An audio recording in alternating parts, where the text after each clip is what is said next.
So the day has come. The London real estate agent is finally trying to buy something for himself, and of course he's making a YouTube video about it so that you can watch it and help him pay his mortgage off. But all jokes aside, I'm super excited to be sharing this news with you guys, as I'm finally trying to buy my first property. So stick around, because I'm going to be chatting to you about how I'm able to do this at 19. We can go through some numbers and talk about the whole buying process, so that when you come to do it yourself, you're more informed and you can sort of come on this journey with me of trying to buy something, hoping to make a little series out of it. So stick around if you're interested. But just before we get into that, make sure you subscribe to the channel so you don't miss out on episode 2 of this little property buying journey, where I'll be able to show you the property properly, take you on the renovation journey with me, and when it comes to selling, you'll be able to see that too. And most importantly, make sure to hit the like button so that I know that this is the sort of content you want to be watching, and so that the YouTube algorithm can push my videos out there for more people to see, so that I can do cool little interior design sponsorships when I come to renovating my little flat. So before I show you what I'm buying, let's chat about how I'm able to do this by myself and why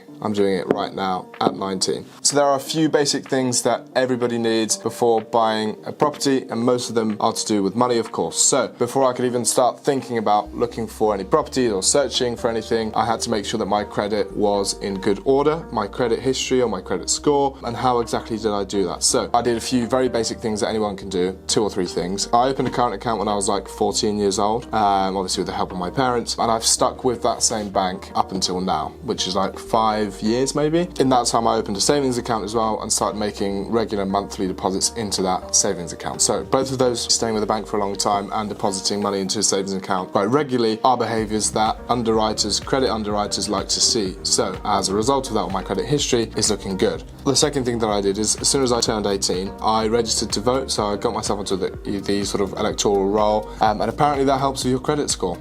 It just puts a little mark next to your credit file that basically shows up when everybody's looking at your credit history. So when these underwriters at the banks are checking what my credit history is like, they see that, and that's like a green flag for them, a green tick, which helps them make a decision in my favour when I come to try and borrow a large amount of money, like a mortgage, for example. So the third thing that I did is that I got a credit card as soon as I possibly could, and I've been spending money on that credit card regularly. But the most important thing is that I have been paying it off in full every single month. And again, that's great behaviour, credit-wise, that these underwriters like to see, which again makes it easy for them to sort of rule in my favour when it comes to getting a mortgage. So those are a few basic things that I've done just to basically get the ball rolling in terms of my credit file and build some sort of credit history there, so that when a bank comes to decide whether I can have a mortgage or not, they've got something to sort of base their decision off. Whilst I was getting my credit in order, I also saved basically every commission check that I got.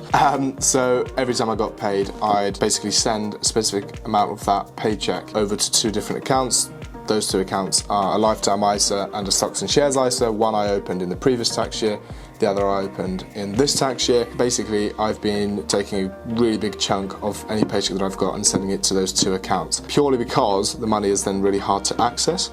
So I wasn't ever tempted to take it out, because that would just be a huge faff to do that. So that's some advice I could give to anyone in terms of saving up for a deposit, which is obviously very important. As soon as you get paid, send a chunk of the money that you get paid with, if you can, to a sort of difficult to access account, and it will sort of not tempt you when it comes to withdrawing it for like an impulsive purchase or something like that. So that's exactly what I did. And from the lifetime ISA, through this app called Moneybox, I've already got like £2,000 for free from the government towards my deposit. So it's actually great. If you want me to make a video about sort of that sort of thing, lifetime ISAs, stocks and shares ISAs, let me know.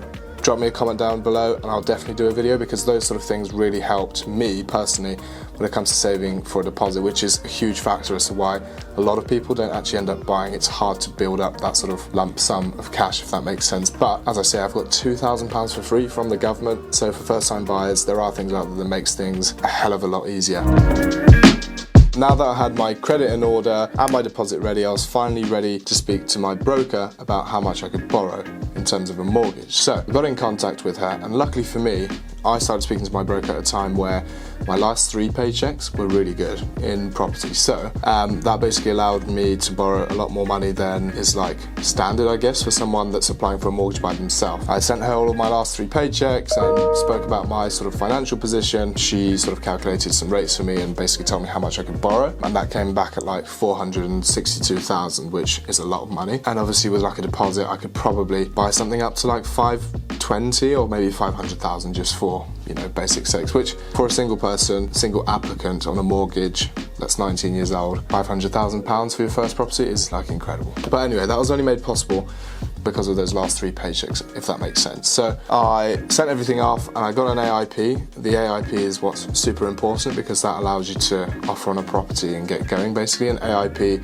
is an agreement in principle, and that basically says, yes, the bank in principle agrees to lend you X amount of money and you can start going out there and searching. So that mortgage agreement in principle basically let me figure out how much I can borrow, what sort of deposit I'm going to need to put down, and with that knowledge I was finally ready to start looking for properties. And that brings you on very nicely to my search, which as an agent was very interesting to experience from the buyer's side. I set out initially and I sat down and I set myself a brief of what I was trying to find, which was period property in the Royal Borough of Kensington and Chelsea that required a bit of work. And armed with that sort of brief, I called absolutely every agent in the local area and registered with them and let them know of my financial position and that brief, which is what I was looking for. And luckily, a lot of these agents came back to me with properties that could potentially work, and I started viewing.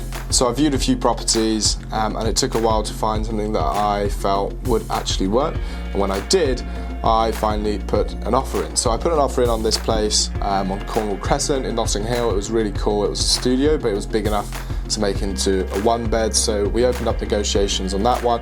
Unfortunately, it didn't materialise at all because the vendor's expectations were very high. Obviously, as an agent, I sat down and did my homework on pound per square footages and everything, and you know, the sort of potential resale, etc., etc. after the work.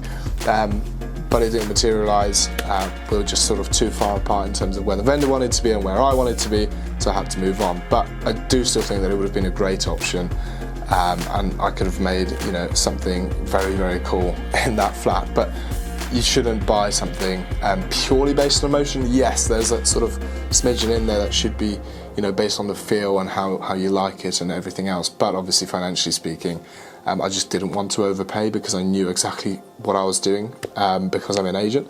So anyway, that didn't materialise and I had to keep looking. Eventually, I found something that was quite a bit below my budget, but at the right price, it would have made sense both as an investment and as somewhere to live. So this property was on the market for £350,000 and I managed to get an offer accepted at £280,000, which I think is a fair price based on the sort of comparables that I've ran.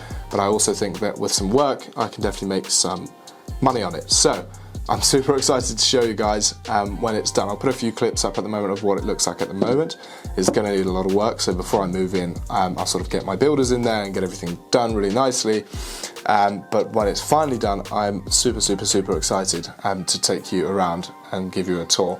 It won't be a very long tour because it's tiny. This place is 300 square feet, but I'm buying in Notting Hill. So look, for 280,000, you're not going to get anything. I think I found something like amazing for the price. But either way, it's just going to be a pad for me to live in whilst I'm sort of working in Notting Hill. I spend no time at home because I'm always out, I'm always working, I'm always doing whatever.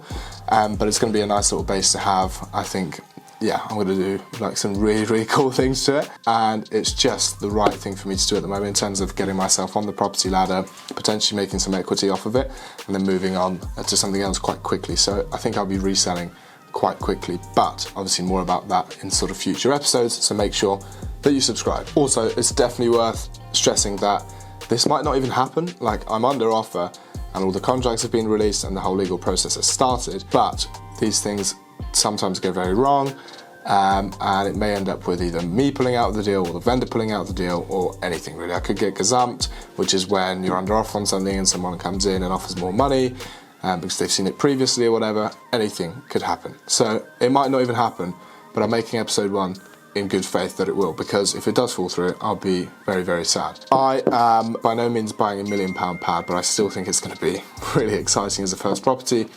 and I'm going to make lots and lots of videos about the sort of renovation, about you know, the costs involved with that, sort of hopefully some sort of interior design videos, putting it on the market and selling it and everything. So make sure you are subscribed, because it's going to be really exciting, and I'm really excited to show it to you guys, alongside a lot of other things that I'm working on at the moment, a few collabs with other creators in the sort of property space, and some brands that I'm working with, which is really, really exciting. So anyway, there's lots coming for the channel, and hopefully it will make sure that I'm more consistent in terms of the content that I'm posting, because at the moment obviously I'm sort of doing a video a month, which isn't great, but more is coming. So make sure you follow me everywhere as well, on Instagram and on TikTok and on Snapchat. Maybe not on Snapchat, but those two, definitely follow me on there, because I post like snippets of my day and exclusive content that you won't see on the YouTube channel. So anyway, it's best to have me everywhere, because I'm always posting sort of random stuff. And yeah, it's going to be great. With all of that said, thank you so much for joining me today to just chat about my first property purchase. It's great. I'm loving the support on the channel, and I'm super excited for the future, as I've said a million times in this video. So I won't keep you much longer. Like, subscribe, share, comment, do everything for the YouTube algorithm, and I'll see you next time.